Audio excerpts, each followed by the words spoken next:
But first, President Biden returns to Washington, D.C. today to commemorate the Martin Luther King holiday. The event will take place as the White House is facing growing criticism after it was revealed a third batch of classified documents was found at the president's Delaware home over the weekend. NBC's Chris Pallone has the latest live from D.C. Chris, good morning. Maureen, good morning to you. Sources tell NBC News President Biden is frustrated with the growing backlash after aides discovered classified material from his time as vice president, both in an office here in Washington, D.C. and at his Delaware home.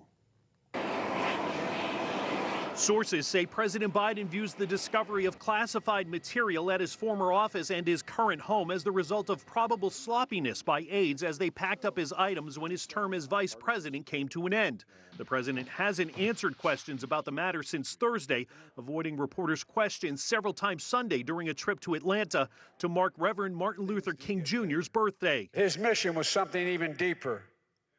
It was spiritual. It was moral.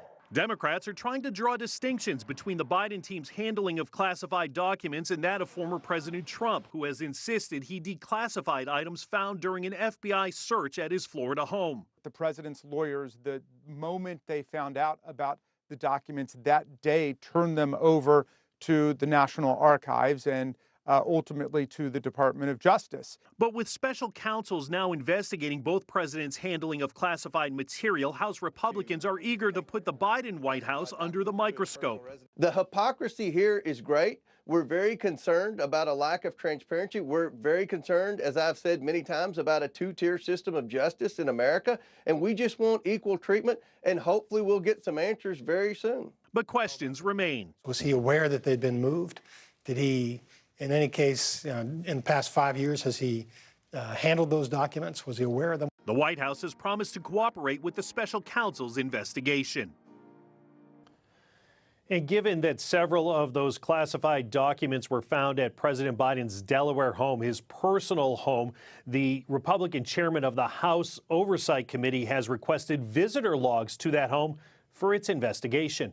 Maureen, back to you. And Chris, do we know how many documents the White House has turned over to the Justice Department? We don't have an exact number just yet, but according to what NBC News has compiled, released from the White House, of those 3 batches that were discovered, the number is probably somewhere around 20, with one of them marked top secret. Okay. Chris Pallone live for us in D.C. Thank you so much. We'll continue to follow that investigation.